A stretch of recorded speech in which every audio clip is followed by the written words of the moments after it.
Hello friends, welcome to CSAT maths class.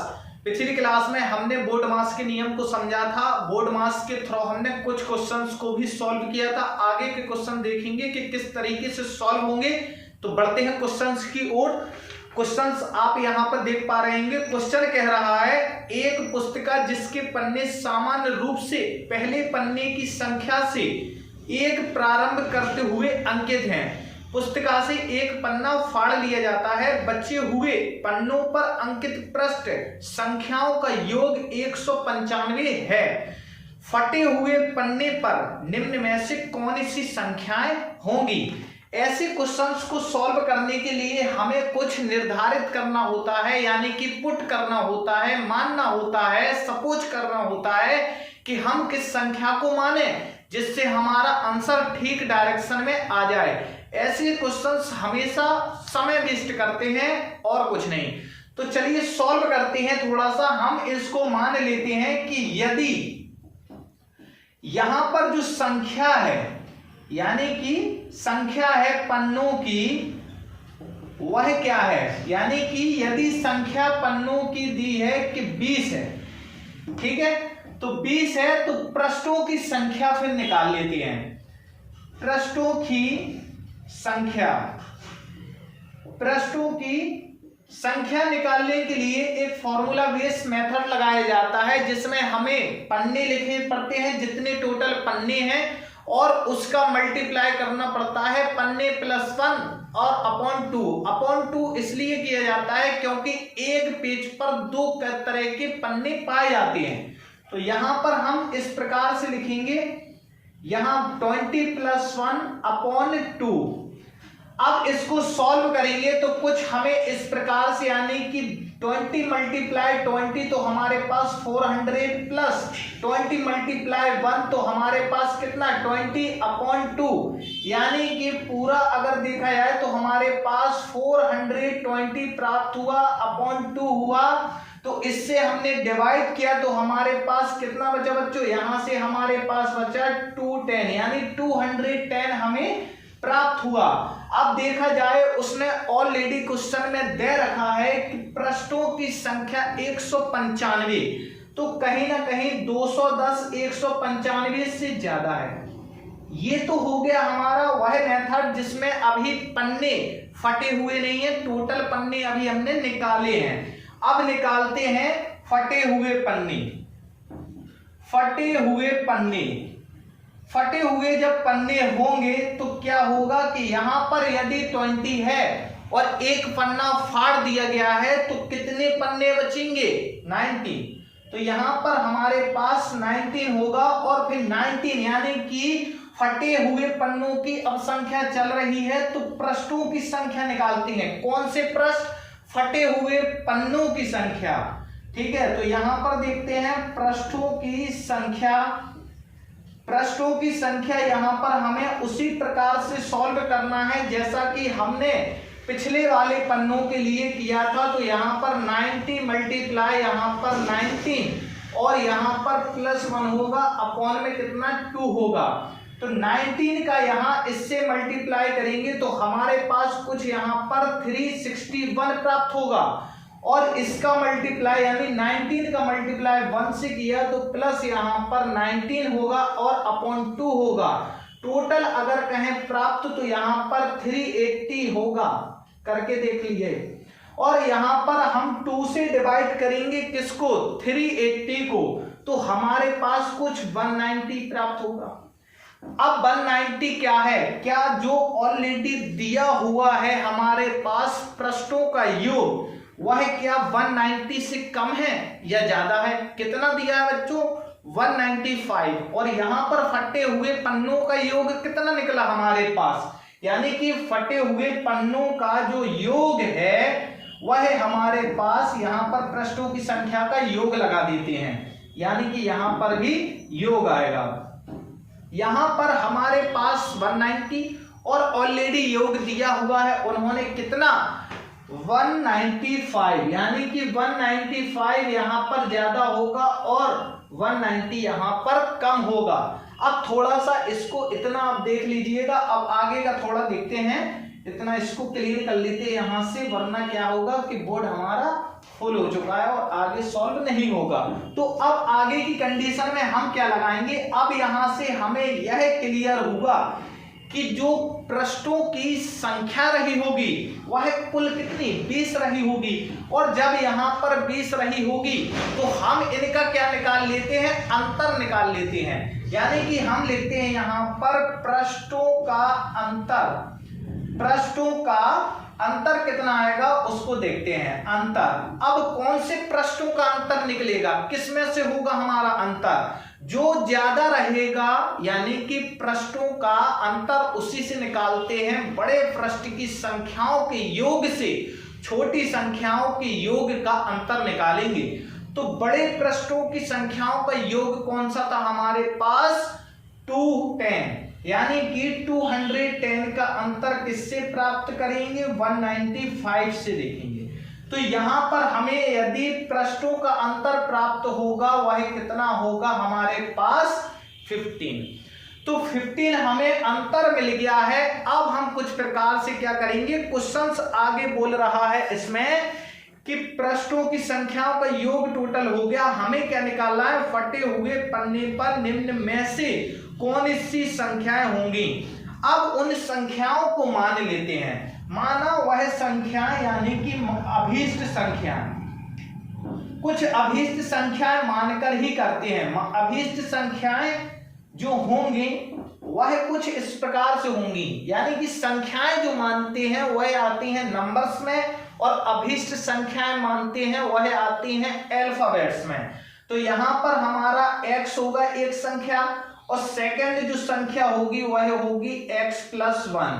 कैसे आया sir, इसलिए आया क्योंकि एक संख्या यदि हमारी x है तो यहाँ पर अभीष्ट संख्या कभी भी स्क्वायर में नहीं आती है, प्लस में आ जाएगी। y क्यों नहीं माना, क्योंकि y वह मेथड से दूसरा हो जाता है, इसलिए हमने क्या माना x + 1। सेम ना मानने का कंडीशन यहाँ अप्लाई नहीं कर सकते, इसलिए हमने एक संख्या हमने x मान लिया अभीष्ट में, और सेकंड संख्या को हमने माना है x + 1। सॉल्व करते हैं, इससे जो हमें मिलेगा x की वैल्यू वही हमारा क्या रहेगा, आंसर। ठीक है, तो x को हम सॉल्व करने के लिए यहां पर योग निकालते हैं। अब देखते हैं संख्याओं का योग। संख्याओं का योग देखते हैं तो यहां पर हम इनको करते हैं अभीष्ट संख्याओं को प्लस। तो यहां पर हमने योग किया तो हमें यहां पर क्या मिला था, ये था हमारे पास टोटल 50 प्राप्त हुआ था, यानी 15। तो x प्लस यहाँ x + 1 इक्वल टू क्या दिया हुआ है, 15। यह क्या है, हमारे पास संख्याएं दी हुई हैं और टोटल यह संख्याओं का योग था यहाँ पर, इसलिए यह दिया हुआ है। इसको हम माइनस भी कर सकते, डिफरेंशियल भी कर सकते।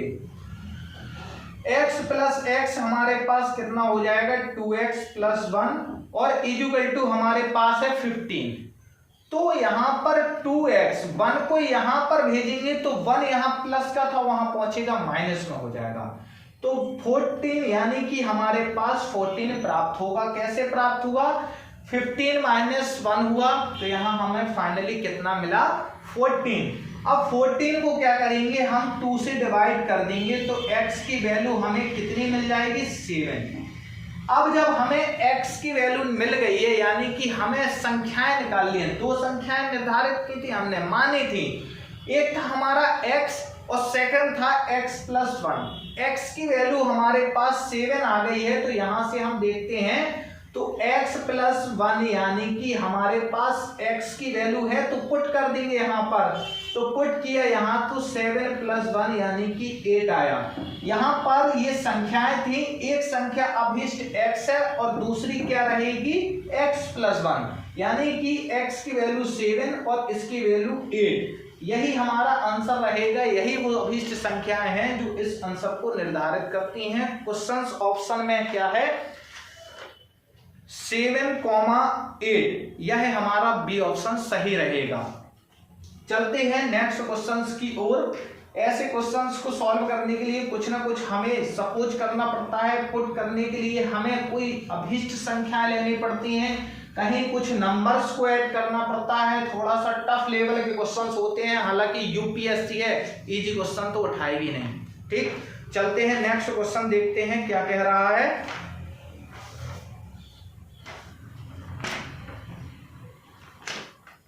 नेक्स्ट क्वेश्चन है, पानी से भरे हुए एक बर्तन का भार 40 किलोग्राम है, यदि यह 1/3 भरा हुआ है तो इसका भार 20 किलोग्राम हो जाता है, तो खाली बर्तन का भार बताइए। ऐसे क्वेश्चंस को सॉल्व करने के लिए हमें कुछ ना कुछ इसमें भी सपोज करना पड़ता है। उसने क्या पूछा, खाली बर्तन का भार, यहीं से हम क्वेश्चंस को पकड़ते हैं, खाली बर्तन का भार। अब हमें खाली बर्तन का भार निकालना है, तो भार निकालना है तो हमें कैसे पता चलेगा कि खाली बर्तन का भार क्या होगा, तो हम कुछ मान लेते हैं। हमने माना यहां पर कि खाली बर्तन का जो भार होगा, खाली बर्तन का भार हम मान लेते हैं x है।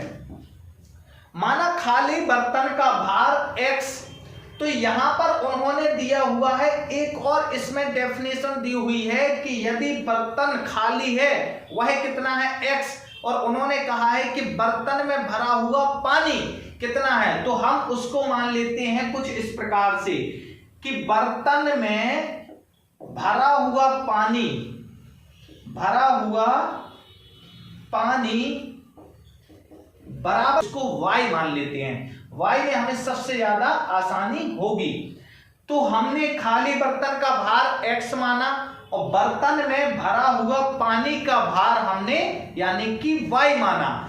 अब क्वेश्चन ने कुछ दिया हुआ है, क्वेश्चन ने दे रखा है हमें, क्वेश्चन ने दिया है क्या कि पानी से भरे हुए एक बर्तन का भार। देखो यहां पर बर्तन में जो पानी भरा है वह y है, खाली बर्तन x है। अब उसने क्या कहा है क्वेश्चन ने कि 40 है, क्या है, पानी से भरा हुआ बर्तन का भार, तो पानी की वैल्यू y और यहां खाली बर्तन की x, तो यह टोटल x प्लस y का ही हमें मान दिया है 40।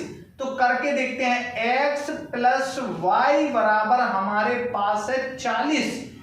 यह समीकरण हम फर्स्ट मान लेते हैं।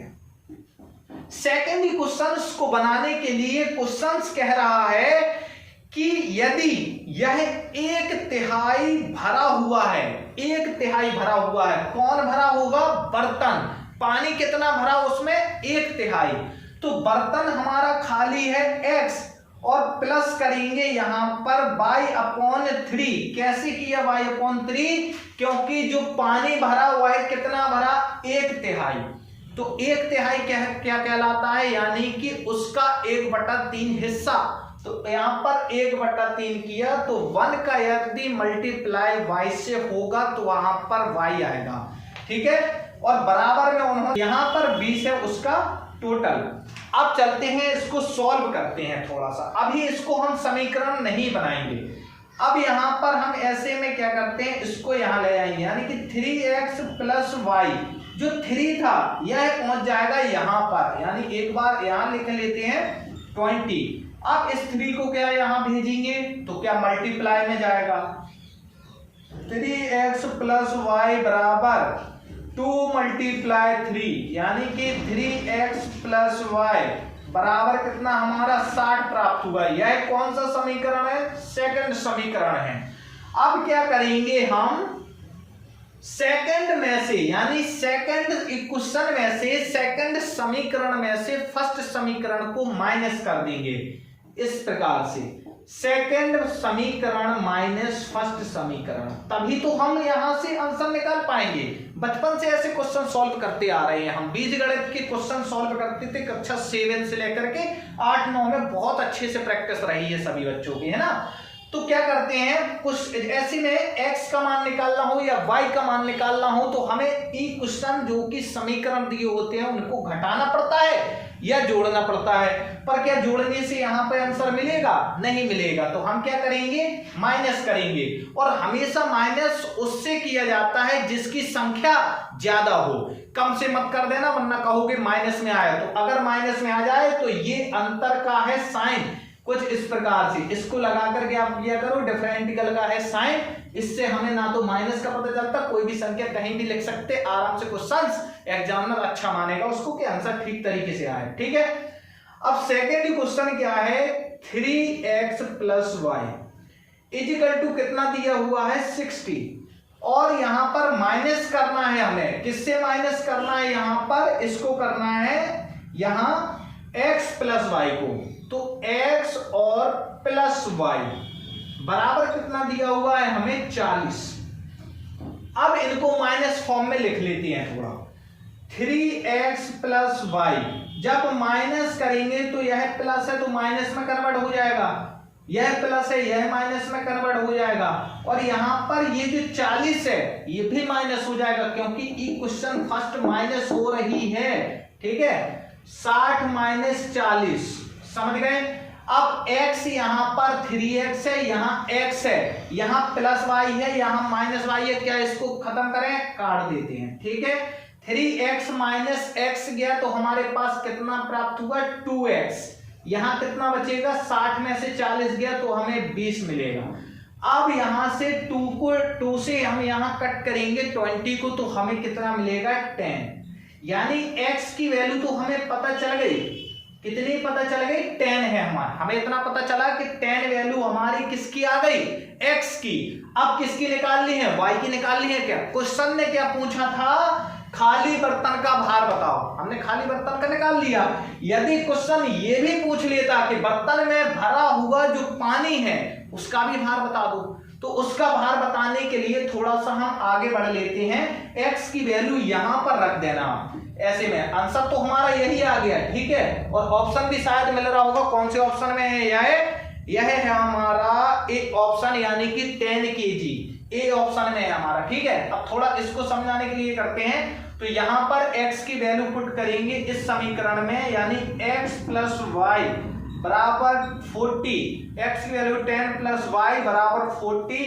और y यहां आएगा माइनस का वहां हो जाएगा, तो 40 - 10 यानी y की वैल्यू हमें 30 प्राप्त होगी। यदि वह पूछ लेता बर्तन में भरे हुए पानी का भार कितना है तो हम कह सकते हैं कि 30 है, पर उसने क्या पूछा है कि खाली बर्तन का भार बताओ, यानी कि 10 kg। चलते हैं नेक्स्ट क्वेश्चंस की ओर, बहुत मेहनत करो, सी सेट ज्यादा से ज्यादा जितनी प्रैक्टिस होगी सी सेट उतना अच्छा होगा, ठीक है। पढ़ते रहो, मेहनत करते रहो। चलते हैं नेक्स्ट क्वेश्चंस की ओर। नेक्स्ट क्वेश्चंस क्या कह रहा है, नेक्स्ट क्वेश्चन से आवर्त दशमलव निरूपण 1.272727 डॉट दिया हुआ है, किसके समान है ये हमें ज्ञात करना है।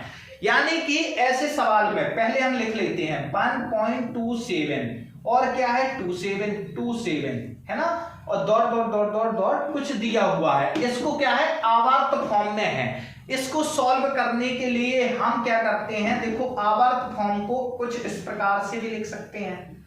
इसको इस प्रकार से लिखा, यहां पे हमने बार का साइन लगाया। जब यहां बार का साइन लगाएंगे यानी रेखा का साइन लगाएंगे तो हमें किस प्रकार से लिख सकते हैं, इस प्रकार से लिख सकते हैं, यानी 127 और -1/99। 100 इसलिए नहीं लिखते हैं क्योंकि यहां पर जहां बार होते हैं वहां 100 नहीं चलता है, परसेंट में है चलता है। -1 इसलिए लिया क्योंकि आवर्त में या दशमलव के बाद ऐसी कंडीशन लगाई जाती है। अब यहां पर किस प्रकार से आएगा, 127 - 6 करेंगे तो हमें कितना प्राप्त होगा 126, यहां कितना 99। अब 99 से हमें 126 को काटना है, क्या डायरेक्ट कट कर सकते हैं, नहीं कर सकते, तो हमें समझ में आ रहा है कि 3 से डिवाइड होगा, 3 से इसको डिवाइड किया तो हमारे पास 33 प्राप्त होगा। ऊपर को देखते हैं 4 × 12 यानी 4, यहां 2। अब देखते हैं 42 और 33 को किसी से कट रहा है क्या, 3 से काट के देखते हैं एक बार और। 3 से किया तो 11 × 33 यानी अपॉन में 11 आएगा, और यहां पर 3 से किया तो 3 × 3 और यहां पर 4 × 12 यानी कि 14/11 आ रहा है। अब 14/11 यह फाइनली सॉल्व में आ गया है। बटे में यदि आंसर है तो बटे में लिख देंगे, यदि उसने पूछा कि दशमलव में दें तो दशमलव में इस फॉर्म को ला सकते थे। कौन सा ऑप्शन है, यह है हमारा यह ऑप्शन बी सही है, 14/11। चलते हैं नेक्स्ट क्वेश्चन, देखते हैं क्या कह रहा है। नेक्स्ट क्वेश्चन कह रहा है निम्नलिखित में से प्रश्नवाचक चिन्ह के स्थान पर कौन सी संख्या होगी। यानी कि उन्होंने कुछ दिया हुआ है, यहां पर रूट दिया और क्वेश्चन मार्क है और बट्टे में कितना 19 लगा हुआ है और बट्टे में 4। उन्होंने कहा है इसको हल करके दिखाओ, यानी ये जो क्वेश्चन मार्क बना हुआ है इसके स्थान पर क्या रहेगा। तो इसको हम क्या x मान करके सॉल्व कर लें। ऐसे में या तो यहां पर x मान ले, साधारण भाषा है, याद रहेगा आसानी से, है ना। तो मान लेते हैं यहां पर x होगा, माना x होगा, ठीक है। अब जब माना x होगा तो इसकी जगह पर हम x रख देते हैं। यहां पर इसका करनी यानी रूट हमने सेम लिख दिया। बटे में कितना है हमारे पास 90 और यहां पर कितना है 4। 19 को यहां भेजेंगे तो क्या मल्टीप्लाई हो जाएगा, यस। तो यहां पर x है और यहां पर जब 19 को हमने यहां पर भेजा तो हमारे पास यहां 4। अब इसको यहां 36 और 3 7, ठीक है। यानी हमें यहां पर इसको 19 को यहां पर भेजा तो हमें कितना 76।